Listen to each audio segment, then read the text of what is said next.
nossa ex-aluna lá da escola, e Nossa, agora... meu Deus. Ai, é melhor parar de fazer conta. Nossa aluna, né, Silvia, lá da escola, foi orientando da Silvia, e está sempre nessa seara aí, dessa participação com a gente aí dentro do laboratório, e o Diego fez esse convite para que ela pudesse participar aí apresentando uma palestra, igual desde o semestre passado que a gente está dando continuidade. Então, eu agradeço muito a sua presença, viu, Júlia? E Obrigada. obrigado mesmo por contribuir aqui com a gente no laboratório. Eu que E, agradeço a oportunidade. e em relação àquilo que você está desenvolvendo, você vai falar um pouquinho aí no início, né? Te apresentando também para quem não te conhece. Agradeço Sim. aí também a presença de todo mundo. E muito obrigado mesmo ainda, Lili e Diego, que estão aí na coordenação desses trabalhos, né? Então, com Julinha, é com você a palavra. Muito obrigado mais uma vez por estar aqui Obrigada. no nosso grupo, tá bom? Eu que agradeço, eu acho uma oportunidade sensacional, um trabalho mara que vocês estão fazendo, e como profissional, para mim é uma oportunidade gigante, porque fica difícil da gente continuar estudando com o mesmo afinco que quando a gente está na faculdade, né? Apesar de eu sempre tentar, mas é sempre muito bom, porque assim, a gente já fica atualizado com temas distintos, dentro do que eu gosto e do que eu tenho buscado estudar também. Então, muito obrigada pelo convite, obrigada, professora, obrigada, Diego. Fico muito feliz, muito honrada. E, bom, eu vou conversar né, vou apresentar um pouquinho sobre a medicina do estilo de vida, vou me apresentar e já vou aproveitar e fazer um convite, que a gente está com uma proposta, né, Ivana? Silvinha já conversou com Isso. você. Não sei como que vocês vão estruturar isso, como que vai ser essa parceria, mas a gente está com uma proposta de levar o estilo de vida e a saúde aí para a UFMG, a gente criar um grupo com essa linha de estudo. Estou devendo algumas coisas para a Silvinha, mas agora que eu terminei minha apresentação, eu vou poder dedicar, ela vai entender. O foco era apresentar isso aqui bonitinho, mas a gente vai abrir esse grupo de estudos e, se Deus quiser, vai ser muito legal. Então, já fica o convite para quem se interessar, ver similaridade aí, o convite está aberto, tá? Bom, então vamos lá. A medicina do estilo de vida seria o seu estilo de vida determina a sua saúde hoje ao longo de toda a sua vida. Ai, meu Deus, eu não estou passando, peraí. Não, ainda não. Aproveita enquanto você abre aí. Eu falo que foi aprovado, né, pela congregação da escola, a criação do grupo de estudos, né, Silvia? Depois você podia passar para a gente aí onde que o pessoal se inscreve lá ou se liga lá. E na última reunião de congregação eu participei e foi aprovado, né, o grupo de estudos de atividade física e saúde, né? E eu sei que ele tem um outro nome maior, depois a Silvia fala aí. E fala onde inscrever, onde ir, para a gente, terminando aqui, né? Acho que você pode falar, né, Silvia? Posso sim. Aí eu faço os finalmente. Isso. Por favor.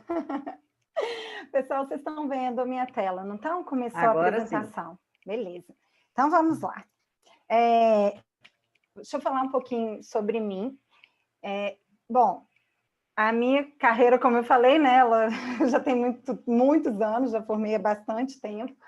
Eu me formei em 2005 aí na UFMG, passei pela mão da Ivana, eu tinha feito a ginástica olímpica, e aí eu amava a disciplina dela. Eu nem sei se você continua dando essa aula, mas imagino que sim, porque não poderia ser outra pessoa.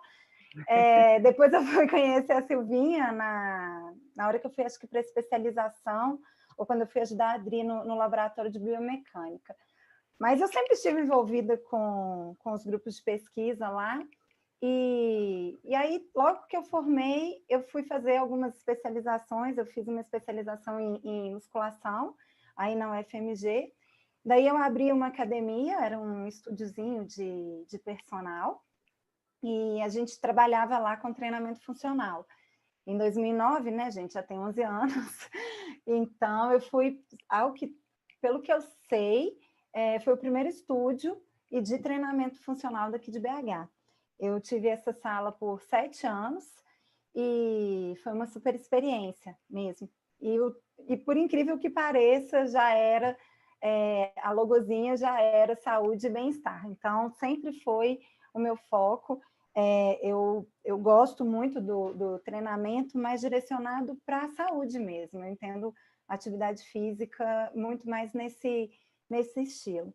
E aí, quando eu comecei a trabalhar muito com funcional, eu via muita necessidade de aspectos neurológicos, e aí eu fui fazer uma outra especialização, dessa vez na USP, para ver se eu saía um pouquinho da UFMG, desapegava dos professores, e aí eu fui fazer uma especialização em aprendizagem e controle motor lá na USP, e louca, varrida, enquanto eu terminava a especialização, eu tinha passado no mestrado, e a Silvinha me acompanhou, foi minha orientadora lá de novo, para a gente finalizar a apresentação da tese. Daí eu fiz o mestrado em biomecânica com o André e continuei estudando, mas sempre trabalhei com personal, e como eu tinha até já comentado com vocês aí no grupo, eu via muito essa aproximação que a gente tem com os alunos, né? E uma certa necessidade de entender um pouquinho sobre psicologia, sobre inteligência emocional, e desde então eu venho estudando muito, muito essa parte, sabe? De inteligência emocional, desenvolvimento pessoal, hábitos, hoje em dia tem sido uma das minhas principais leituras. E eu fui fazer uma formação em coach, e nesse ano agora, logo no início da pandemia, uma das certificações que eu busquei fazer foi essa formação em The Science of Wellbeing pela Yale University, que eu acho que foi muito legal, muito interessante, agregou bastante, e segue bem nessa linha de desenvolvimento pessoal que eu tenho buscado. Aí, por coincidência, no início desse ano, eu acabei conhecendo a medicina do estilo de vida, que é algo que para mim é muito novo e que eu venho trazer aqui a definição do CBMEV. Eu consegui hoje fazer parte do grupo, né, que é o Colégio Brasileiro de Medicina do Estilo de Vida. Eles têm alguns critérios para poder aumentar a vinculação ao CBMEV. Eles pedem uma formação em Harvard, tem algumas outras instituições que eles deixam vinculado, mas a principal linha lá é a formação que é feita por Harvard, e está no projeto. Vamos ver quando que eu vou conseguir fazer isso. Mas, segundo o Colégio Brasileiro de Medicina do Estilo de Vida, a medicina do estilo de vida é a prática baseada em evidências, para ajudar os indivíduos e as famílias a adotarem e manterem comportamentos saudáveis que afetam a saúde e a qualidade de vida. No caso do CBMEV, gente, ele é um colegiado que, apesar de se chamar medicina do estilo de vida, ele é um colegiado de várias profissões.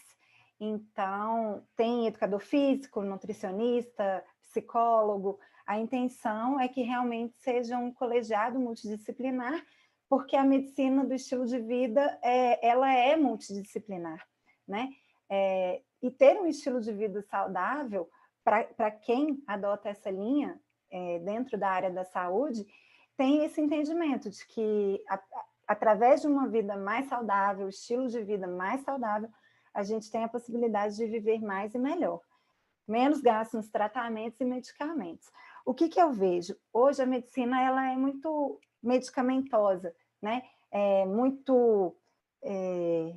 Ela quer resolver rápido e as pessoas procuram médico para ter a solução imediata e, na verdade, começam a se medicar, às vezes, muito cedo, com doenças que a gente conseguiria controlar por mudanças no estilo de vida. Na verdade, o nosso estilo de vida é que nos adoece. Então, hoje, a gente tem uma série de doenças que são decorrentes mesmo dos nossos hábitos. E aí, os pilares da medicina do estilo de vida, e por isso ela é tão multidisciplinar, seriam a atividade física, uma alimentação saudável, a qualidade do nosso sono, técnicas de manejo do estresse, a qualidade dos nossos relacionamentos e o controle de tóxicos. Gente, sobre o controle de tóxico eu não vou nem falar, porque todo mundo aqui é da área da saúde. Fumar, isso é inadmissível, né? Droga, isso não, né? A gente não precisa nem dizer o tanto que isso é prejudicial e como isso não pode, né? No caso da MEV, a questão do consumo de álcool, eles colocam como moderado, que a gente deve evitar. Mas em relação ao tabaco, eles são completamente contra. Então, não tem o que falar sobre o uso de cigarros, né? É para eliminar da vida, é extremamente prejudicial, atrapalha realmente tudo na nossa saúde. Então, eu não vou entrar no controle de tóxico. Sobre os outros, eu trouxe alguns artigos para a gente poder conversar, algumas dicas, e a minha intenção não é aprofundar na ciência da medicina do estilo de vida, é mostrar para vocês que, enquanto profissionais de educação física, a gente precisa se empoderar dos exercícios, dessa grande ferramenta de saúde que a gente tem em mãos. A gente é uma área da saúde, é reconhecido, é legal, e a gente precisa entender que a gente tem uma capacidade de transformação social para o bem enorme, e que a gente precisa fazer isso. Então, se eu conseguir sair daqui hoje com sementinhas de consciência de que somos portadores de boas novas e que a gente precisa falar sobre isso, ajudar os nossos alunos a terem uma vida mais saudável, isso para mim já vai ter valido a pena, tá? Bom, o estilo de vida e doenças crônicas não transmissíveis. Como eu tinha comentado com vocês, na verdade, grande parte das doenças que a gente tem hoje, elas são decorrentes do nosso estilo de vida, né? Então, a gente hoje tem uma sociedade bastante doente, né? Todos nós temos comportamentos que priorizam um estilo de vida que vai nos adoecer muito antes da hora, né? Então, a grande maioria das doenças que a gente tem que lidar hoje, como a doença cardíaca, o infarto, diabetes, a obesidade, a síndrome metabólica, problemas pulmonares e alguns tipos de cânceres, eles estão vinculados ao nosso estilo de vida. Então, se a gente parar para pensar, grande parte das mortes que acontecem hoje naturais estão relacionadas a essas doenças crônicas, não transmissíveis, e que são decorrentes de maus hábitos. Então, eu trouxe aqui primeiro para a gente alguns dados do Brasil, para a gente ficar bastante assustado. Um terrorismozinho, sabe?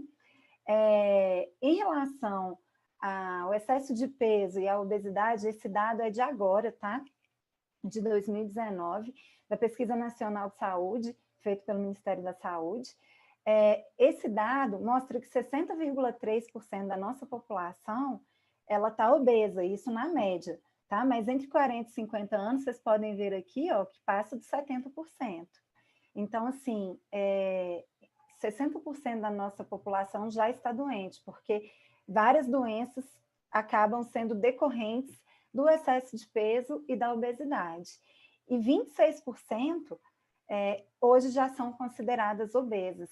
E isso é uma epidemia, e isso mata milhares de pessoas por ano, né? A gente tem que ter essa responsabilidade, tem que tomar cuidado nas abordagens, né? Não é para discriminar, não é para humilhar, não é nesse sentido, mas é para a gente ter a responsabilidade de intervir e orientar, porque é muito perigoso a gente deixar a nossa população continuar aumentando esse excesso de peso e essa obesidade. Isso, eu deixei aqui do ladinho, 25,9% representa mais ou menos 41,2 milhões de pessoas obesas, só no Brasil. Em relação ao excesso de peso, hoje a gente tem 96 milhões de pessoas, e isso é muito grave, né? Esse cardiômetro, ele fica disponível no site da Sociedade Brasileira de Cardiologia, e eu peguei esse valor ontem à tarde, aqui, ó, às 16h36.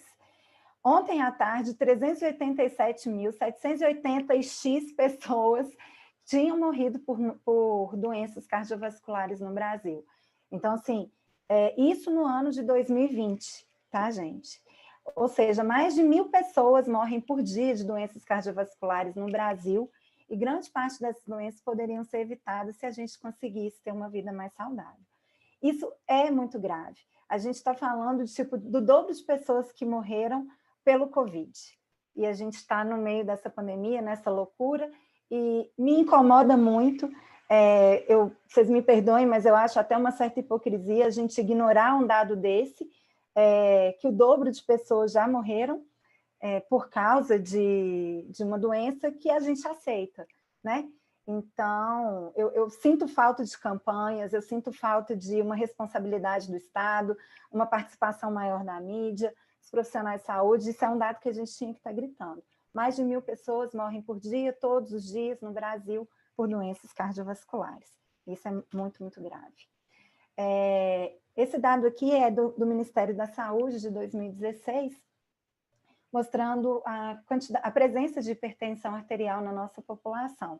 As mulheres têm um diagnóstico maior de hipertensão, mas na média, hoje, 25,7% da nossa população apresenta esse diagnóstico. Fora os que a gente não sabe, né, gente? Porque tem uma galera que não frequenta médico, não faz controle, embora tenha acesso, né? Mas a gente sabe que muitas pessoas não dão a devida importância à saúde. Em relação ao diabetes, esse número em 2016 era de quase 9%. E ele tem aumentado com uma velocidade muito grande, né? E assim, eu fiz um curso rapidinho lá na Inglaterra, que também associava muito esse tipo de doença, né? A diabetes, a hipertensão, a obesidade, a faixa etária, aos anos de estudo e também ao poder aquisitivo. E isso pode ser visto aqui no Brasil também. Então, quanto mais pobre, quanto menor o nível de estudo, maior a incidência do diabetes, da obesidade, da hipertensão, dessas doenças.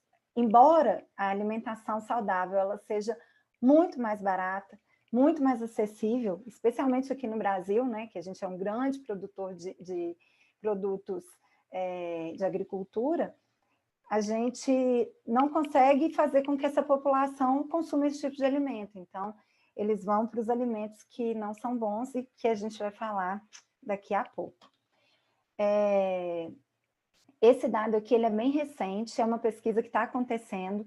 Eles devem soltar os resultados da terceira etapa agora, no final do ano.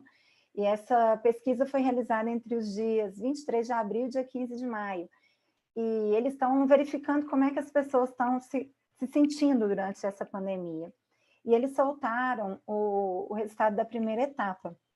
Eles encontraram que 86,5% da população que respondeu ao questionário do Ministério da Saúde, 86,5% estava ansiosa. Em relação ao estresse pós-traumático, 45,5% da população. E ainda bem, só 16%, ou só, né, 16%, apresentava depressão em sua forma mais grave. Então, a gente vai ter os resultados ainda, né, do estudo total, mas eles já soltaram essa prévia aí para a gente. Em relação à insônia, como que a gente pode caracterizá-la, né? Ela é um distúrbio associado ao aumento do risco de morte, doença cardiovascular, depressão, obesidade, dislipidemia, hipertensão, fadiga e ansiedade. Nos quadros crônicos, ela está associada a acidentes de trabalho, domésticos, automobilísticos, e de acordo com a Associação Brasileira do Sono, 73 milhões de brasileiros sofrem de insônia. É muita gente, né? E cerca de 30% a 40% dos indivíduos, em algum momento da vida, vão sofrer de insônia. Entrando agora especificamente nos pilares da medicina do estilo de vida, obviamente, né? Eu vou começar pela atividade física. Então, eu trouxe aqui a recomendação atual, né, da OMS, do American College, que a gente deve praticar entre 75 a 150 minutos de atividades aeróbicas intensas, ou entre 150 e 300 minutos de atividades moderadas.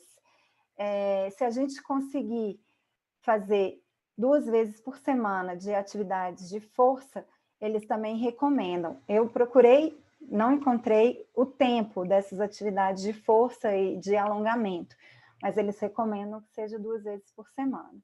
Eles falam que é para a gente dividir esses minutos, né, os 150 a 300 minutos, em 5 vezes por semana, 7 vezes por semana. Quanto mais, seria melhor, mas pelo menos 3 vezes por semana.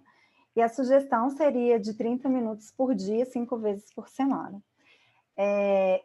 A OMS fez ela fez uma sugestão que eu achei muito importante, especialmente para a gente, que ela colocou assim, isso tudo é o ideal, é o que a gente sugere que a gente tem benefícios, mas faça atividade física, qualquer que seja a quantidade, porque ainda que seja pouco, ainda que seja menos do que o desejado, quanto mais, melhor. Se você conseguir fazer 2 vezes por semana, 40 minutos por dia, faça.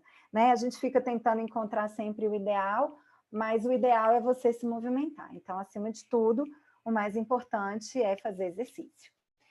E aí eu trouxe aqui alguns artigos para a gente, eu não vou entrar muito em metodologia, eu tentei trazer muito mais revisões para a gente pegar um geralzão, entender essas relações, e eu trouxe esse artigo, em que ele fala sobre os reais benefícios da atividade física para a saúde. E eu achei bem interessante as questões que ele trouxe. Ele mostra que os exercícios foram capazes de reduzir todas as causas de mortalidade, 30% ou 44% quando a pessoa é mais velha, reduz as doenças cardiovasculares entre 20% e 35%, né, seguindo aquela recomendação que eu passei, tá, gente?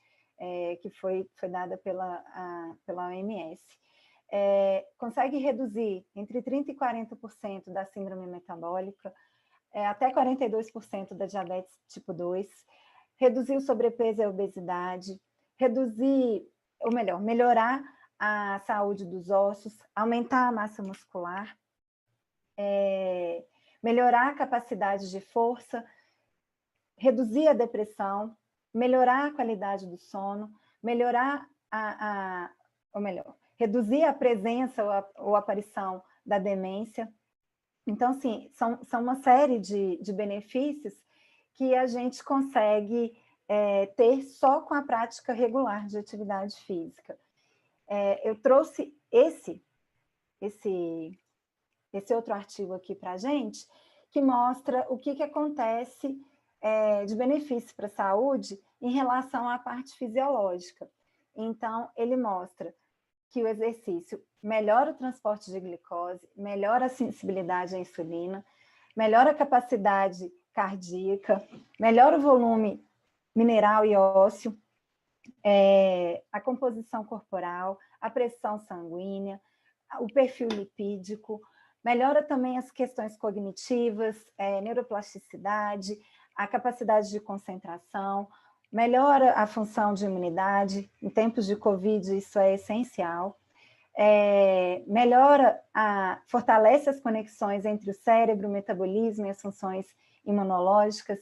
Isso tudo, gente, foram revisões que mostraram essa correlação assim, fortíssima entre o exercício e todos esses benefícios. Então, assim, não nos falta argumentos para a gente poder mostrar para o nosso aluno que ele só tem a ganhar quando ele se movimenta, né? Ao final do... peraí, que ele pulou aqui para mim. Só um minutinho que ele pulou aqui para mim.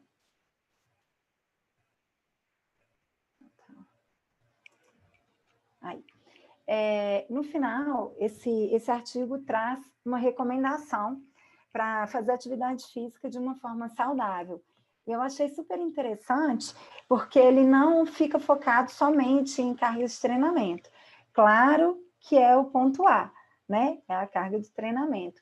mas ele fica muito atento a questões também emocionais da pessoa, né? A motivação para o treinamento, a competição, a socialização, se a pessoa está se percebendo estressada, ansiosa, deprimida, como que ela está naquele dia, são coisas que, assim, enquanto personal, a gente acaba que observa muito isso, né, com o nosso aluno. Em treinamento, né, para o desempenho, claro que isso impacta, obviamente, mas eu acredito que isso tem uma importância menor, porque o desempenho ele precisa ser mantido, né? E já com pessoas que buscam a saúde, não adianta a gente esperar que ela vai ter o mesmo desempenho no treino se ela não dormiu, se ela está com problema com a família, com o marido, o filho está doente, se ela está com algum tipo de ansiedade, né? Ou se ela teve algum problema, saúde mesmo, uma gripe. Então, assim, essa recomendação eu achei muito interessante porque é o que eles estão recomendando para os profissionais, né? E eles ainda colocam aqui, ó, para que se adote um desenvolvimento com foco no holístico, né? Onde a gente entende a pessoa de uma forma fisiológica, médica, mental e psicossocial. Então, é esse entendimento multidisciplinar e que entende a pessoa como um monte de coisinhas, né? A gente não é só fisiológico, a gente tem a parte mental, a parte nutricional que a gente precisa acompanhar. Em relação aos benefícios para a saúde, isso aqui é o Guidelines para os americanos, que eles também trazem todos esses benefícios, né? Realmente, a gente não tem falta de argumentos para poder convencer os nossos alunos. Então, aqui, ó, também ele coloca como redução de todos os tipos de mortalidade, redução das doenças cardiovasculares, da hipertensão, do diabetes tipo 2, de alguns tipos de câncer, uma cognição aumentada, melhora da qualidade de vida, redução da ansiedade, da depressão, melhor qualidade do sono, ou reduz o ganho, ou melhora o peso da pessoa, melhora a saúde dos ossos, etc. Para finalizar, eu achei essa figura aqui muito interessante, que fala que sentar é um novo fumar, né? A gente tem visto as pessoas cada vez mais sedentárias e cada vez mais o sedentarismo é causa de doença. Então, né, como o tabagismo já foi e é considerado assim, uma violência contra o nosso corpo, ficar parado tem sido cada vez mais entendido como uma falta de cuidado, uma falta de auto-amor, e que a gente precisa modificar esse padrão de comportamento na nossa sociedade. Passando para o segundo pilar, o da alimentação saudável, bom, né, posso dizer que junto com a atividade física, ou talvez mais impactante, seria a forma como a gente se alimenta, né? As nossas más escolhas alimentares são, muitas vezes, o motivo das doenças como a obesidade, a diabetes, a hipertensão, porque ela acaba que, com você obeso, você aumenta sua chance de diabetes, de hipertensão e vira todo uma síndrome, né? E querendo ou não, a gente se responsabiliza muito pouco pela nossa alimentação, né? A gente não costuma observar como a gente se alimenta, a gente não entende que isso faz parte da nossa escolha, que a gente tem responsabilidade sobre a forma como a gente se alimenta. E um dos motivos né, de trazer um pouco mais aprofundada essa parte de alimentação é para a gente se conscientizar que a gente não precisa seguir a alimentação que a maioria da nossa sociedade se alimenta, né? Ou como a gente aprendeu com os nossos pais, ou como a gente fez a vida inteira. A gente precisa se empoderar e entender que isso é uma escolha. A gente é livre para fazer essa escolha. Se a gente escolhe bem, a gente tem saúde. Se a gente escolhe mal, a gente vai entrar num ciclo vicioso de muita doença. Segundo a medicina do estilo de vida, eles sugerem que a gente adote o plant-based diet. E qual que é a diferença do plant-based diet para uma dieta vegana, vegetariana? Como é que funciona? Na verdade, assim, a plant-based diet, o foco dela é em se alimentar mais em plantas. Não é porque bichinhos não podem ser comidos, não é porque está fazendo mal para o ambiente, não é porque é bonito ser vegano, não tem nenhuma filosofia de vida por trás. É porque ela é mais saudável, ponto, acabou. É simples assim. É porque eu escolho me alimentar de forma mais saudável. O foco é em mim, na sociedade, e não na questão filosófica de não comer porque tem um consumo de água muito grande na produção de animais, ou porque eu sou contra o consumo de carne animal. Não tem nenhuma dessa pegada. Não é esse o foco, tá? E qual que é a proposta dela, né? Que a gente evite alimentos de origem animal e congelados. Se for congelado, gente, superprocessados ele não pode entrar, porque os superprocessados eles estão cheios de veneno. Então, na verdade, o congelado, quando ele é só congelado, ele não é um problema. O problema não é o alimento estar congelado. O problema são as coisas que eles usam para a gente poder gostar mais, para conservar por mais tempo, as modificações que eles fazem, os corantes, os acidulantes, tudo. Então, assim, superprocessados, qualquer natureza, pela medicina do estilo de vida, eles devem ser excluídos. A gente deve buscar consumir uma ampla variedade de vegetais, sim, todos eles, hortaliças, legumes, sementes, oleaginosas, frutas, especiarias, né, os temperinhos, isso tudo pode, né? A gente costuma, quando a gente vai pensar no nosso cardápio, a gente pensa como a carne que vai fazer e o que vai combinar. É para mudar o foco, né? Pensar muito mais nas fibras. Teve o Congresso Brasileiro de Medicina do Estilo de Vida mês passado, e eles falaram muito sobre os grãos, tipo feijão. Sim, a gente teve uma palestra, coma feijão, coma feijão, coma feijão, e como o brasileiro tem tirado o feijão da sua mesa. E eles estavam mostrando uma correlação assim, gigante do consumo de feijão e o controle da diabetes, como ele é rico em fibra e como isso vai trazer saúde para a gente, reduzir doenças cardiovasculares, o mesmo grupinho de sempre das doenças crônicas não tratáveis. Outra coisa que eles sempre colocam, que é mega importante, como eles excluem o consumo, né, de superprocessados e descongelados, eles colocam que a gente deve sempre optar pelos integrais e os in natura. E isso vai ao encontro do nosso guia alimentar para a população brasileira. Não sei se vocês já tiveram oportunidade de ter contato, mas é um documento lindo e maravilhoso. Ele não vai totalmente ao encontro da MEV, mas eles são muito congruentes, porque a MEV me parece um pouco mais restrita nessa questão do consumo de carne, e o guia alimentar não coloca sobre isso. Mas essa questão do in natura, do integral, isso é muito fácil para a gente fazer, gente. Não tem motivo para a gente poder ficar consumindo produto congelado e superprocessado. Então, assim, isso é algo que a gente tem que estar sempre em mente. Ainda posso dar um depoimento que minha irmã, ela estava grávida e ela teve diabetes gestacional. Então, ela começou a ter que fazer o controle da glicemia dela todos os dias. Ela não mora aqui, ela engordou muito, ela mora na Inglaterra, e ela engordou muito. E como a gente está longe, a minha possibilidade de intervenção com ela é mínima.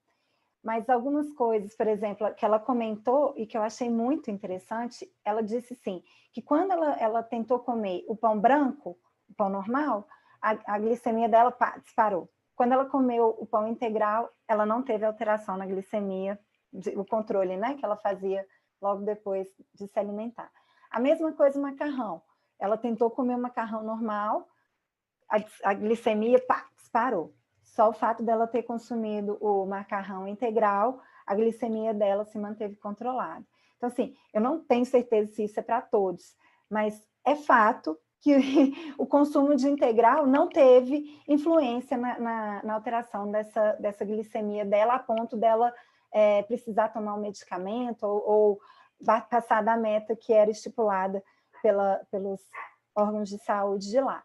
Então, assim, eu achei isso incrível, porque a gente não se atenta nisso, né? Vamos fazer macarrão, aí pega o macarrão normal ao invés de consumir o branco, mas, tipo assim, acaba que a gente vai poder consumir o macarrão, porque se você consome ele integral, ele não é tão prejudicial assim, embora ele tenha uma quantidade grande de carboidrato, não é um problema assim tão grave, né? Dá para a gente fazer isso de vez em quando, com menos peso na consciência.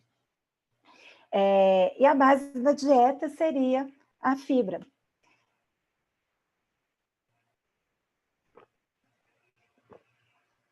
Trouxe aqui só para vocês verem, né, os vários tipos de orientação que a gente tem: vegana, ovo-lacto vegetariana, o pesco vegetariano, como elas vão aumentando o consumo de proteína animal.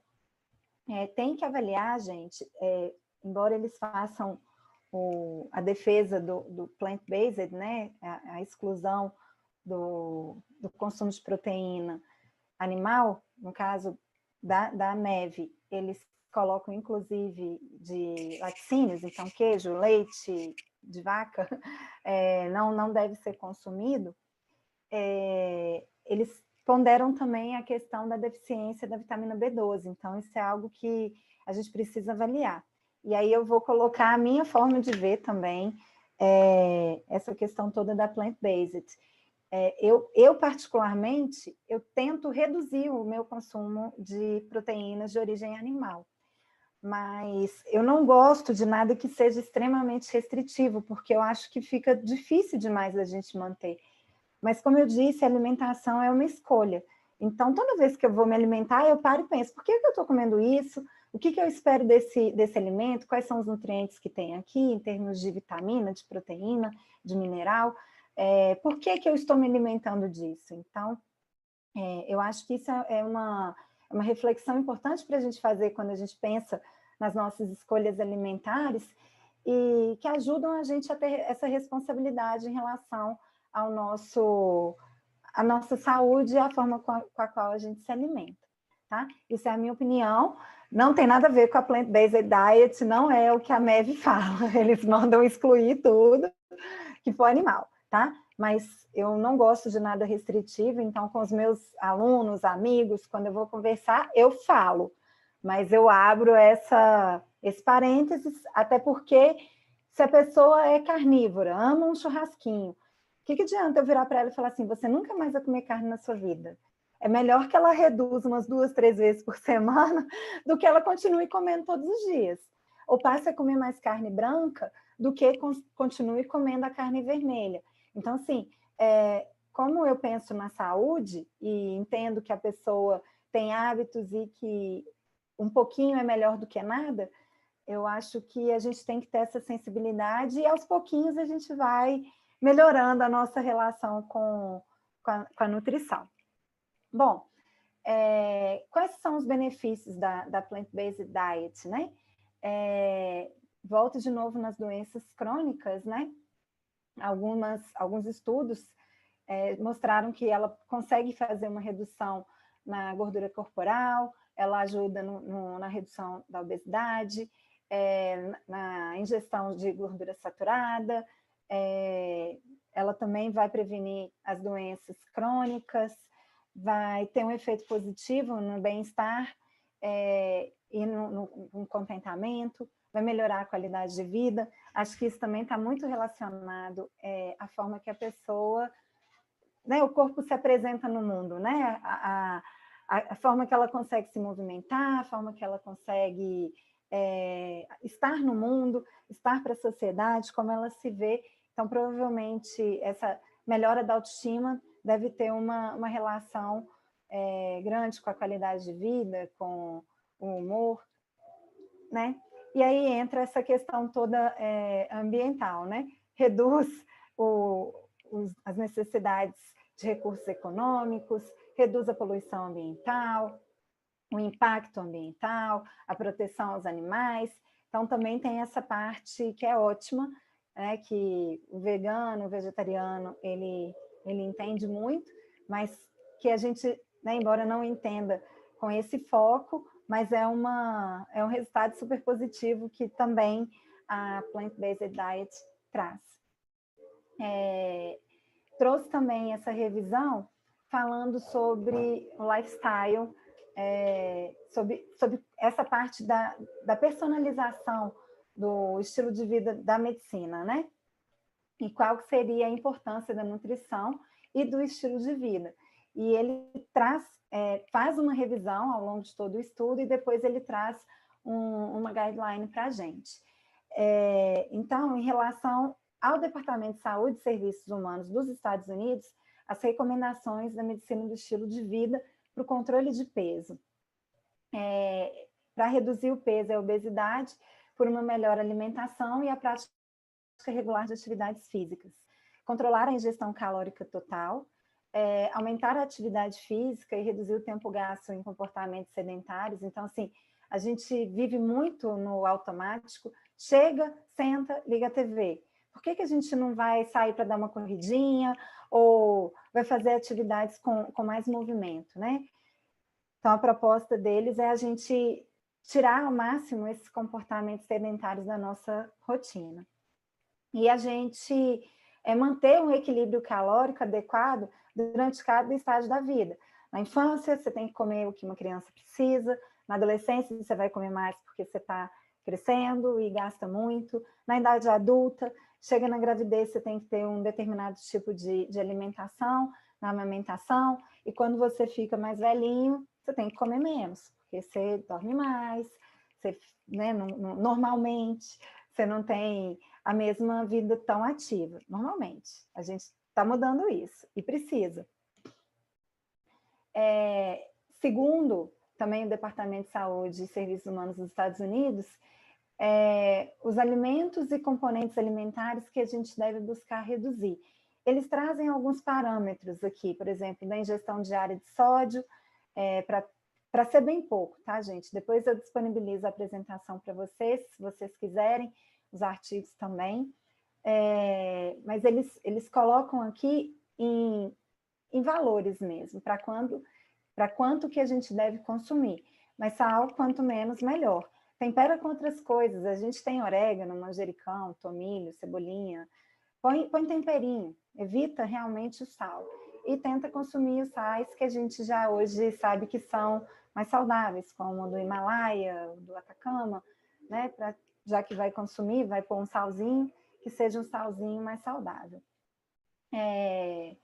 Eles vão colocando aqui realmente em valores, eu vou passar isso aqui mais rapidinho, mas eles colocam que a gente deve reduzir a ingestão de gordura, de ácidos graxos trans, o consumo de alimentos que tenham grãos refinados, álcool tem que ser consumido com moderação, e é interessante que eles estão falando sobre isso, né?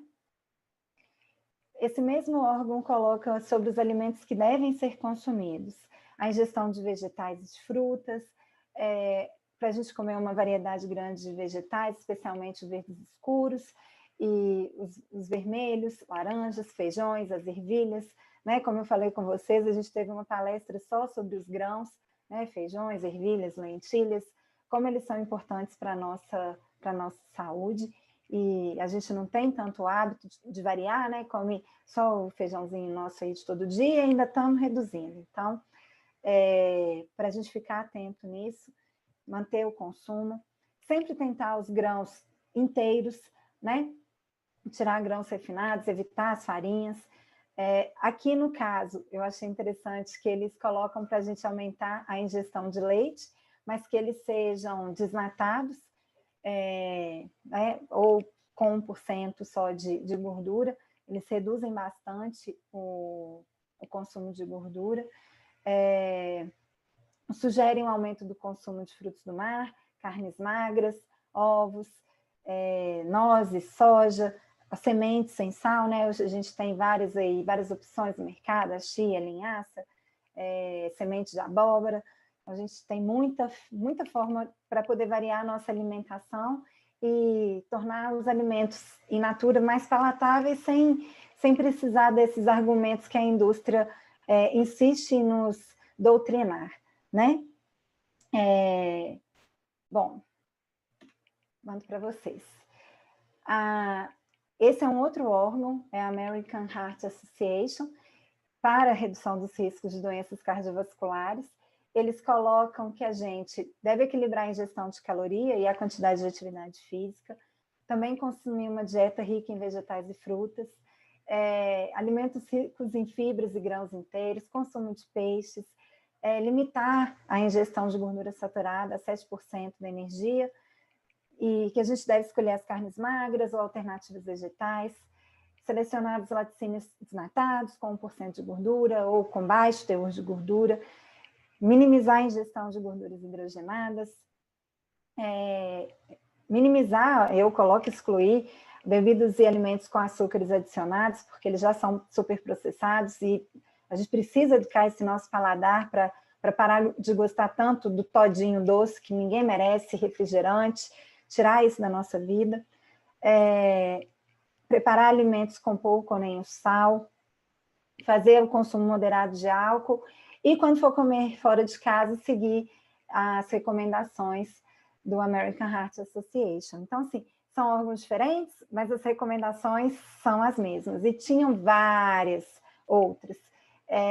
Essas da American Diabetes Association, eles colocam mais ou menos o mesmo guia, mas eles focam na questão da diabetes. Então, indivíduos com sobrepeso e obesos que tenham resistência à insulina, eles mostram que uma modesta perda de peso já demonstrou uma melhora na resistência à insulina. Então, perder peso já é uma recomendação.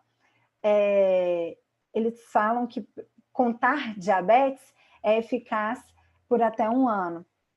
E a atividade física e modificação do comportamento são componentes importantes dos programas de perda de peso e que seriam mais úteis na manutenção da perda de peso. Então, ficar fazendo dieta que tem esse controle de quantidade de caloria, não deve ser bem esse o foco. É mudança de hábito, é consciência na escolha, é atividade física, é ter uma vida mais ativa, né? Ficar menos tempo sentado na frente da TV. Eles fazem também recomendação aqui para pacientes diabéticos que estejam em dieta low carb, que é importantíssimo monitorar os perfis lipídicos, a função renal e a ingestão de proteínas nos pacientes que têm algum tipo de nefropatia e ajustar a terapia hipoglicêmica se for necessário. Porque uma dieta low carb, ela tem controvérsias, né? Na verdade, se você tem um acompanhamento de um nutricionista, ela vai muito próximo dessa parte da saúde, apesar dela colocar muita proteína animal. Mas, pelo fato dela aumentar muito o consumo proteico, ela pode ter um aumento na nossa quantidade de lipídio, né? De gordura corporal, gordura circulante. Então, assim, normalmente quando o paciente ele não está com uma orientação, ele acha que pode ficar comendo embutido, aí ele vai lá, come salaminho, come queijinho. Gente, isso não é dieta low carb nem aqui, nem na China, né? Então, a dieta low carb, ela prescreve o consumo de uma quantidade de proteína animal, mas ela tem a preferência pelo peixe e pelo frango. Os alimentos, eles têm que ser in natura, eles também não aceitam superprocessados, é uma variação muito grande.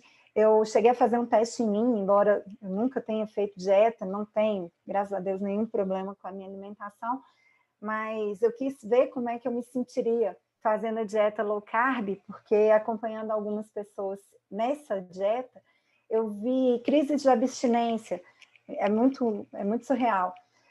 Dor de cabeça, irritação, raiva, sonolência, cansaço, no primeiro, segundo dia da dieta, porque ela faz uma transformação no nosso metabolismo. Então, é como se a pessoa entrasse mesmo numa abstinência glicêmica. E eu quis ver como é que eu ia me sentir. Mas como a minha alimentação ela não tem muito carboidrato, eu não senti diferença tipo, nenhuma. E eu fui começar isso logo no início da pandemia, e eu fiz por 3 dias, que era o que a minha nutricionista tinha dito que era importante para fazer toda a mudança metabólica e começar a ter o metabolismo mais proteico e não ter essa parte da glicemia entrando tanto, né? Acabar com o meu estoque imediato de glicose. E com 3 dias, eu perdi 1 quilo. E olha que eu não fiz dieta. Tipo, eu só escolhi o que eu ia comer de acordo com o que podia. Mas se eu quisesse comer um volume X, eu pegava e comia. E eu emagreci 1 quilo e foi impressionante porque realmente teve um impacto gigante no meu abdômen. E olha que eu já não tenho a barriga, minha barriga é bacana. Agora não tão mais, né? Porque eu tô grávida, então ela tá querendo crescer. Então, um menininho, professora, o Luca, lindo. Agora somos 2 cérebros aqui. Agora minha barriga, ela já não está negativa, ela está neutra. E daqui a pouco ela vai ficar bastante positiva. Na verdade, acho que hoje ela já está positiva, mas ok. Bom, vou passar para vocês, eles continuam essa recomendação, eu acho super legal a gente ter acesso a ela. Bom, e aí algumas orientações que a Harvard Medical School ela sugere para a gente poder começar a ter uma dieta baseada em vegetais, né? Que a gente consiga introduzir essa dieta na nossa rotina. Bom, primeira dica é coma muitos vegetais, preencher a metade do nosso prato de vegetais no almoço e no jantar. Fazer de forma variada, colorida, põe temperinho, mistura coisas diferentes, aproveita para poder testar sabores novos.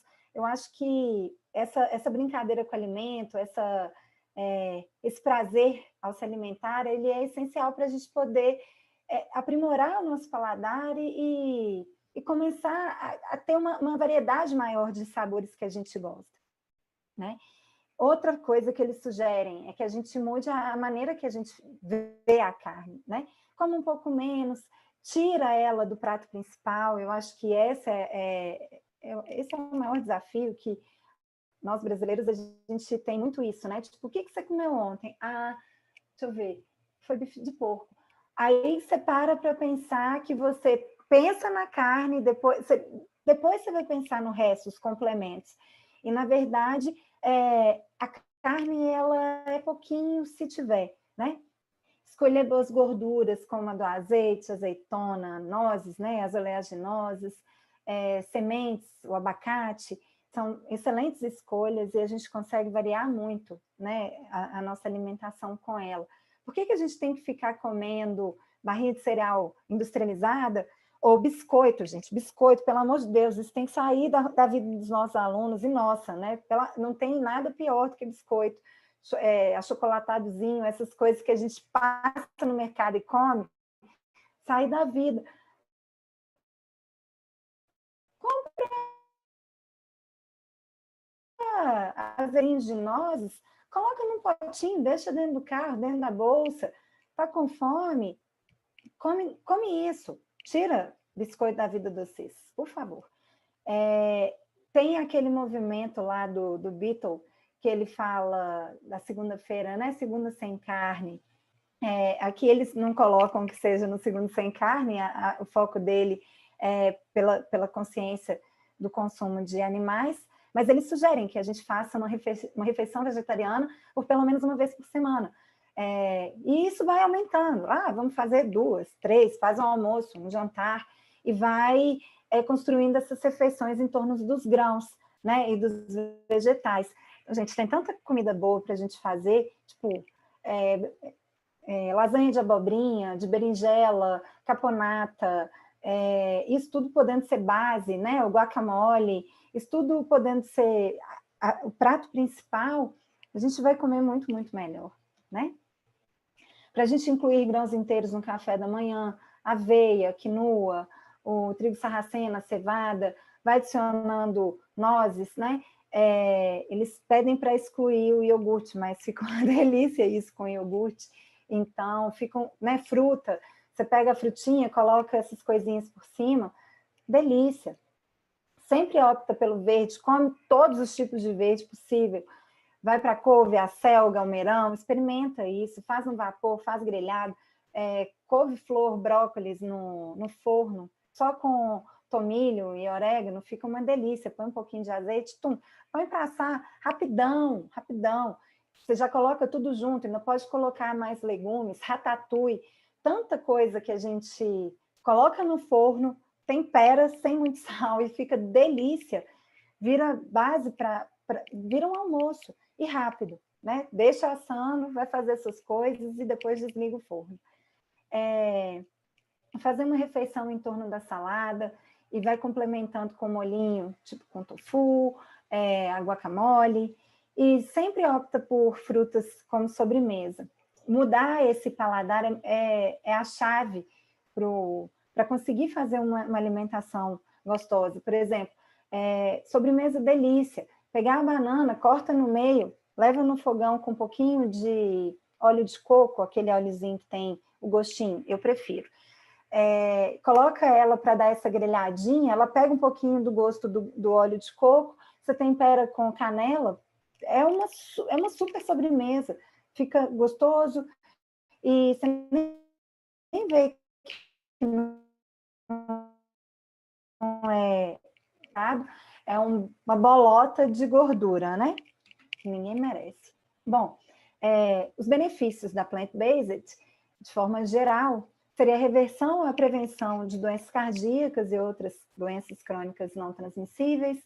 Essa dieta ela é rica em alimentos anti-inflamatórios, permite uma maior variabilidade de nutrientes, porque para você poder se sentir saciado, você realmente precisa comer moranga, couve-flor, brócolis, inhame, tem que comer né, variado para dar saciedade. Tem um peso corporal mais saudável, menos risco de cânceres e diabetes, pode retardar a progressão de alguns tipos de cânceres, reduz a artrite reumatoide. Gente, tem pesquisas já mostrando, por exemplo, a importância de uma alimentação saudável na endometriose. Então, assim, grande parte das nossas doenças, elas estão relacionadas à nossa alimentação. Elas provavelmente nem existiam quando não tinha tido a Revolução Industrial. Então, a gente hoje entra no mesmo ciclo de medicamento, né? A gente inventa doença e depois remédio para poder tratar a doença e vai ficando nisso, né? Entra num ciclo que a gente mesmo cria. Se a gente pensa que o nosso estilo de vida atual é que determina grande parte dessas doenças, é muito simples a gente não ter essas doenças, ou pelo menos não com 40, 50 anos, lá para os 80, 90, né? Que é o normal delas aparecerem, né? Ela é uma alimentação de custo mais baixo e, além de tudo, ela é ótima para o meio ambiente. Nossa, eu acho que eu vou precisar de 2 dias para fazer essa palestra, viu, Diego? Eu acho que eu trouxe muita coisa, porque eu ainda estou no manejo do estresse. E tem muita coisa sobre... A gente continua depois, tá? Porque é realmente muita coisa. Mas, bom, vamos lá. O manejo do estresse, eu, na verdade, considero como o manejo das emoções, porque o estresse é uma das emoções, né? Hoje elas são chamadas de doenças mentais, né? O estresse, a ansiedade, a depressão, e realmente o nosso Brasil, ele é o país mais ansioso do mundo e a gente tem que levar isso com seriedade, porque se você tem uma dessas doenças, você vai impactar diretamente na sua qualidade de vida e elas podem gerar obesidade, hipertensão, síndromes, né, de pânico e você tem uma série de efeitos fisiológicos que são decorrentes dessas doenças, né? Então, a gente precisa levá-las a sério porque elas adoecem o nosso físico, embora elas estejam no campo das emoções. E aí a gente tem a questão da inteligência emocional, que a gente não é ensinado a ter essa relação com as nossas emoções, e a gente precisa começar a falar sobre isso, identificar os nossos sentimentos, como que a gente reage, né? Na verdade, a gente não deve reagir à vida, a gente deve agir na vida, né? Esse negócio de ficar reagindo, né? A gente está totalmente no piloto automático, e fica muito fácil da gente perceber quando somos reativos, né? É o nosso ego gritando, a gente não passa pelo campo da cognição, a gente simplesmente responde, né? Como um estímulo, né? Você dá um estímulo e tem uma resposta, fica muito automático. Isso não é o ideal. Bom, em relação à inteligência emocional, o Daniel Goleman, ele é um dos principais estudiosos e ele traz esses pilares da inteligência emocional, que seria o autoconhecimento, né, que é entender o que você sente, sobre seus impulsos, sobre suas fraquezas, conseguir se autorregular, parar de reagir e agir, né, conseguir perceber como você está se sentindo, e a melhor forma de responder a uma determinada situação, seja uma pessoa, seja uma situação da vida, né? Como que você vai se posicionar na vida, né? É conseguir ser capaz de se automotivar, né? É conseguir entender que a vida ela não acontece, né? A gente não está ali dentro de uma ondinha que bate e as coisas acontecem, que a gente tem um poder muito grande de concretização, e que as coisas não vão cair do céu, a gente precisa se posicionar e se motivar e agir para a realização de um objetivo pessoal.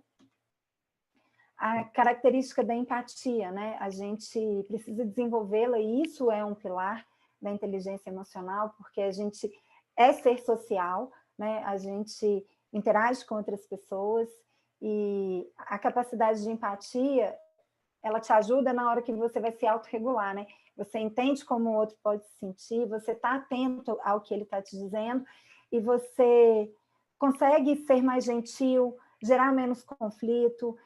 Isso faz parte da inteligência emocional, né? Quando a gente consegue se posicionar de forma empática, educada, gentil, e que percebe o outro, né? E desenvolver as habilidades sociais e de relacionamento, que também está muito vinculada à empatia, que a gente começa a ficar atento em como que a gente precisa se comunicar, né? A comunicação não é eu falar e o outro entender, senão não tem comunicação. Eu vou ficar dizendo e o outro sem entender, e a gente não vai sair do lugar, né? Bom, a pessoa que desenvolve essa inteligência emocional, ela é capaz de reduzir os níveis de estresse e de ansiedade, porque ela tem ferramentas para identificar a situação, a perceber a sua emoção, a tentar ver isso de uma forma mais racional, entender que muitas coisas a gente não controla, aceitar isso, né, como uma verdade da vida, e não ficar querendo punir Deus, ocupar o outro, né, e que aí já entra a questão da autorresponsabilidade, né? Para com essa coisa de ficar se vitimizando, de o outro é culpado, aconteceu isso comigo porque o outro, gente, não, né? Nós somos responsáveis, claro que as pessoas impactam a nossa vida, mas o que ela faz é responsabilidade dela. Agora, como você recebe, como você lida, é 100% seu. Então, essa questão da autorresponsabilidade, ela traz muita serenidade, porque você se sente autoconfiante, você conhece seu valor. Se a pessoa não te tratou bem, você fala, beleza, segue sua vida, o que você pensa é o que você pensa, não é uma verdade sobre mim, e segue a vida, né?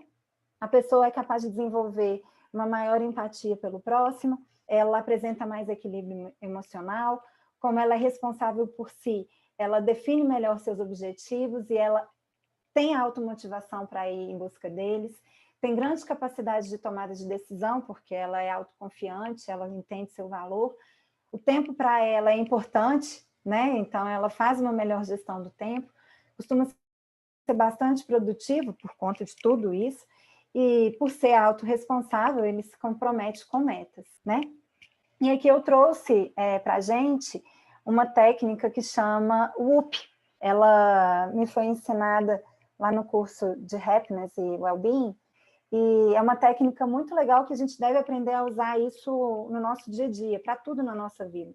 Seja para criar um hábito, para desenvolver uma habilidade, atingir um objetivo. E aí uma coisa que eu acho muito importante a gente ter em mente é que não ficar só desejando, a gente não vai sair do lugar. A gente precisa começar com uma meta para a gente atingir o nosso objetivo. Então, a técnica do WOOP, ela propõe para a gente 4 passos. O primeiro dele é a gente definir o nosso desejo, o nosso objetivo. Mas, assim, com tudo. A gente precisa definir com data para começar, para terminar, como que ele é, a cor da casa, a cor do que for. A meta ela tem que ser o mais concreta possível. Ela tem que ser bem definida. Uma meta, se ela não for bem definida, ela não é uma meta, ela é um desejo. E aí a gente deve pensar o melhor resultado que a gente vai alcançar com isso, né? Se você quer perder peso, quantos quilos em quanto tempo, como que vai ser, quais são os dias da semana, quais os horários, tudo. Qual que é o maior dos resultados? O que você espera? Eu espero me sentir melhor, ter uma melhor qualidade de sono, me sentir melhor com o meu corpo, ter mais disposição, reduzir meu risco de ter doenças, ser inspiração para outras pessoas, colocar tudo o que tem de melhor, né, nessa sua meta, porque nisso, quando você precisar, você olha lá, por que eu estou fazendo isso? Por conta disso. Mas é importante a gente também deixar muito claro quais são os possíveis obstáculos, né, que você vai encontrar. Então, porque você conhecendo os obstáculos, você já passa para o ponto 4. Se você tiver um obstáculo, como você vai agir, né? Então, se você tiver um impedimento de... Vamos supor que você colocou que você vai treinar 4 vezes por semana, porque você tem outros 3 dias que você pode utilizá-lo caso algum dia você não consiga ir. Então, você vai fazer o if-then plan, né? Se acontecer isso, então eu vou agir assim, de acordo com esses obstáculos que você identificou. E aí você faz isso para todo o seu planejamento, porque é o seu plano de ações. Então, você pega tudo que você quer, como ele vai ser construído, o melhor dos seus resultados, quais são os obstáculos e como você vai superá-los, e faz um planejamento. Beleza? E, por fim, em relação ao manejo do estresse, eu trouxe um pouquinho sobre a meditação. A meditação, gente, é uma das técnicas, assim, testei em mim em um momento difícil e posso dizer que foi, assim, espetacular. Então, hoje, eu acho que todo mundo deve incluir uma técnica, né, uma prática de meditação, seja até mesmo fazendo exercício, porque a meditação é estar presente, né? É você conseguir entrar num estado de flow que seria aquele estado onde nada mais importa, você está ali presente, você está fazendo uma caminhada num lugar gostoso e você está ali. É um estado de presença. Então, tem várias técnicas, né, para a meditação. A principal delas, a mais divulgada, é da respiração. Mas, assim, você pode meditar de várias formas. Eu medito fazendo aula de spinning, porque eu estou tão entregue ali, eu estou tão concentrada no meu corpo, na minha frequência, se minha perna está dando conta ou não, eu estou ali tão inteira que eu saio absolutamente relaxada. Então, eu trouxe alguns dados só para a gente ver o que acontece de forma fisiológica mesmo no nosso organismo quando a gente está meditando. Eu participei outro dia de uma palestra na Faculdade de Medicina, aqui da UFMG. Era uma professora inteira, e ela aposentou e começou a trabalhar com meditação e yoga. No caso dela, era a Kundalini Yoga. E ela apresentou uma série de artigos mostrando alterações na estrutura do cérebro, a coisa mais maravilhosa do mundo. Tipo assim, um cérebro, antes de meditar, sempre naquele problema de estar ou no presente, ou no passado, ou no futuro, né? Ou deprimido ou ansioso, porque essa, para mim, é a melhor definição de depressão e ansiedade. Ansiedade no futuro e depressão remoendo coisas que aconteceram. E a meditação, ela te traz para o presente. E ela mostrava os cérebros, assim, vários artigos. Um cérebro, antes da meditação, todo bagunçado, o eletroencefalograma todo bagunçado. E o efeito agudo e o efeito crônico da meditação. A cor do cérebro, a organização dos neurônios, visualmente era observado. Assim, é um negócio impressionante. E eles mostram aqui nessas revisões, né, como as ondas se comportam, a atividade do cérebro, ela não fica paralisada, muito pelo contrário, ela está ali, ela está presente. Só que a gente altera isso, né? A nossa frequência cardíaca fica mais lenta, o consumo de oxigênio fica menor, a gente se sente mais tranquilo. Isso para uma crise de ansiedade, por exemplo, se você para um pouquinho e foca na respiração, e mostrar para o seu racional que aquilo muitas vezes não é real, né? É muito mais efeito da nossa ansiedade, do nosso pensamento lá no futuro, que vai te gerando um sofrimento, e gera um sofrimento que aí é real. Se você consegue parar para respirar, isso já te traz um benefício gigante. Então, assim, eu trouxe aqui vários artigos, né, essa revisão que mostra vários artigos focados na meditação, com vários tipos de meditação, Vipassana, a budista, a tibetana, só a técnica da respiração, como que ela altera o nosso metabolismo, a atividade cerebral, as descargas elétricas, a atenção, ali, ó, o último ali, ó, atividade metabólica cerebral, no cingulado, o córtex pré-frontal. Então, assim, olha a quantidade de artigo que mostra os benefícios da meditação para a gente. Opa, que eu travei aqui, uai. Ixi, ai, meu Deus. Gente, vocês estão me ouvindo? Estamos. Eu travei aqui minha apresentação, agora voltou. E aí, ó, coisas que estão super ligadas ao que a gente estava falando. A qualidade do sono, a função cognitiva, qualidade de vida. Isso tudo, olha, o humor, o bem-estar, né, distúrbios do sono.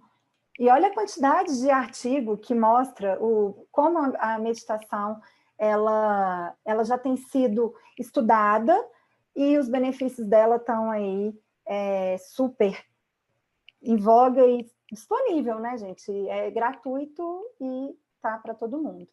Bom, resumidamente, as mudanças, né, são duradouras na cognição, no bem-estar, nas emoções, que a gente precisa ainda de mais estudos sobre o impacto disso no cérebro, embora essa conclusão seja do artigo. Essa professora que eu acompanhei a palestra dela, ela trouxe para mais de 15 artigos de alterações nervosas, neurológicas, decorrentes da prática de meditação. E interessante que a proposta dela, né, com essa palestra, e eu achei isso incrível, que ela estava propondo para a Faculdade de Medicina, e eles devem estar com esse projeto lá, a prática da Kundalini Yoga na prevenção do suicídio.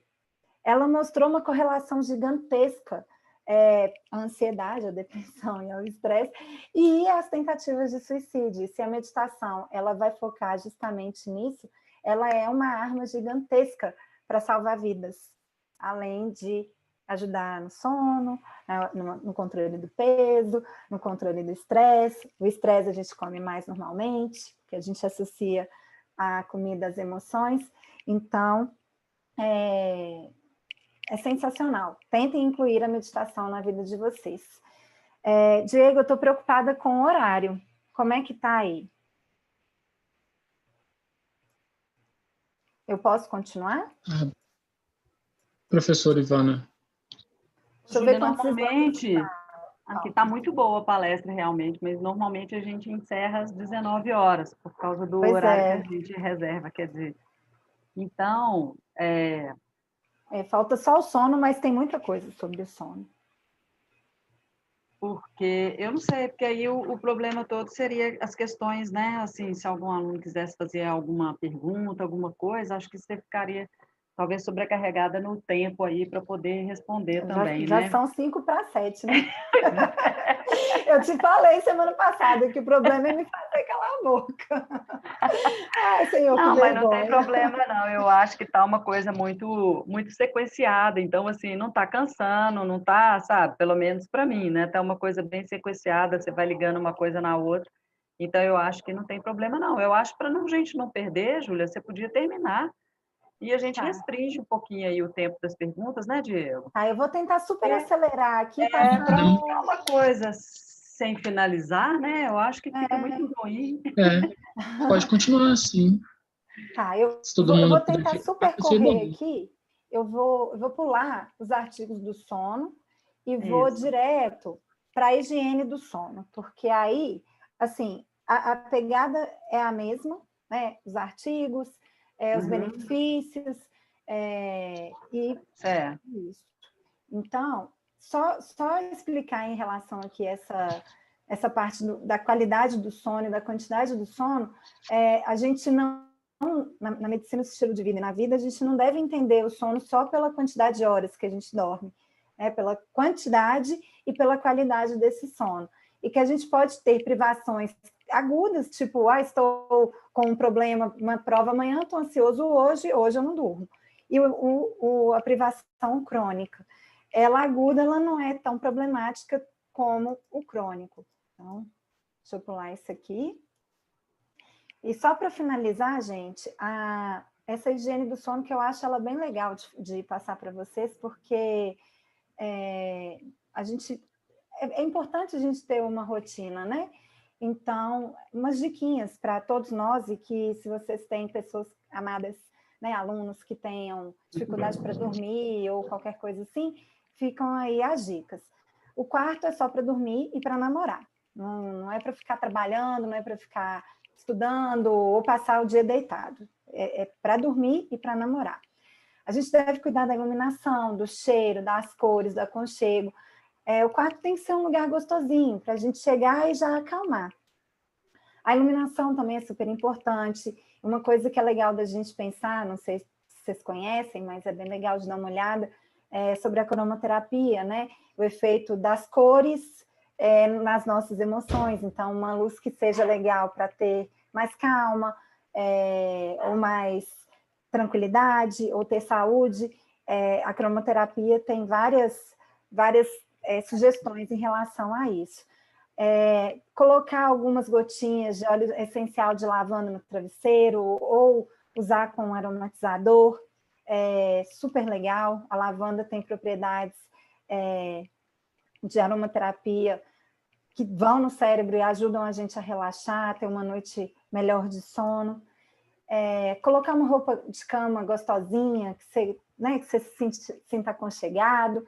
Deixar um livrinho leve, não vai ficar levando livro de treinamento ou trabalho, né? Ninguém merece. Uma coisa que eu também gosto, quando eu estou mais ansiosa, alguma coisa assim, é colocar uma música mais calminha. Eu até coloquei aqui como sugestão que eu amo demais a Loreena McKennitt, ela é maravilhosa. Eu tenho um pouquinho de dificuldade com letra, porque eu fico concentrada na letra, e aí eu acabo não dormindo. Então, eu preciso de uma música que ela não chame muito a minha atenção, porque senão eu fico cantando ao invés de dormir. Meditar, né? Não usar o celular 30 minutos antes de dormir. Evitar aparelho eletrônico no quarto, TV, gente, não, né? Se for deixar o celular para usar, né, mais próximo, depois, sei lá, de 7 horas da noite, já coloca a luz azul, para isso não ficar ativando o seu cérebro. não durma durante o dia, só se precisar. Deixa o corpo cansado para você ir dormir na hora certa. Não ir para a cama se não estiver sonolento, né? E se você não dormir em 20 minutinhos, vai procurar uma forma de relaxar, faz uma meditação, vai acalmar, vai tentar outras ferramentas. Criar uma rotina é super importante, né? Ter um certo ritual, tomar um banho quentinho, fazer exercício de respiração. Se for treinar, não faça isso à noite, evita. Se não tiver jeito, deixa pelo menos 3, 4 horas antes do seu horário de dormir, porque essas atividades, né, mais intensas, com luzes, com grito, isso tudo pode ativar seu corpo demais. Então, sempre tentar fazer uma rotina mesmo, né, para o seu corpo entender que na hora que você começa o ritual, eu vou tomar um banho, agora eu vou ligar a luz assim, já deixa o quarto com aquela luzinha que você vê ali gostosa, um cheirinho, e tudo você já vai se domesticando para isso. Evitar bebidas que contenham álcool, cafeína, estimulante, similar, nas 4 horas anteriores ao sono. Né? É melhor tirar essas bebidas, tirando café, né, gente? Porque ninguém merece ficar sem café. Mas tirar essas outras bebidas industrializadas da vida é o melhor. Evitar o consumo de alimentos pesados ou em grande quantidade, né? Se vai comer à noite, tenta uma comidinha mais leve. Tenta praticar as atividades físicas mais intensas no período da manhã. E provavelmente, se você não seguir, né, se você segue essas recomendações e ainda assim não melhorar a qualidade, a quantidade do sono, é legal procurar um especialista no sono, porque você pode estar tendo problemas e a falta de sono pode te matar. E isso é uma verdade. Tcharam! Eu só queria passar para você, gente, as questões do... Por que não está indo de novo? Sobre os relacionamentos interpessoais, está comprovado que as fortes conexões trazem felicidade, e eu queria passar para vocês o que eu aprendi de forma resumida no curso de Happiness and Wellbeing, o que eles propõem para a gente buscar a felicidade e o bem-estar, né? Volta praticamente nas questões da MEV, né? Mas eles colocam algumas coisinhas legais. Exercício físico, a meditação, o sono, o exercício da gratidão, eles colocam isso de forma... Tem um módulo só para falar sobre a gratidão. Depois, se vocês quiserem, eu passo para vocês alguns exercícios para a gente trabalhar isso. Mas sentir-se grato traz bem-estar, traz felicidade, e a gente é responsável por nos sentirmos assim, né? Sentir-se grato. Saborear as coisas que você gosta de fazer, estando presente, né? O tal do mindful, né? Você estar presente para fazer as coisas, e principalmente aquelas que você gosta. Você para tempo para fazer isso. Realizar atos de generosidade e caridade também melhoram a nossa sensação de felicidade, de bem-estar, e fortalecer as conexões sociais ou criar novas. Tem estudos que mostram que até o cumprimento entre estranhos dentro do ônibus já melhora a sua sensação de bem-estar, você se sente pertencente, acolhido, porque pensa, poxa, que legal, essa pessoa foi tão simpática comigo, que cidade boa que eu moro, né? Então, só isso já aumenta a nossa sensação de felicidade e bem-estar. Bom, gente, desculpa pelo tanto que eu falei, mas eu precisava compartilhar com vocês. Era isso que eu queria falar.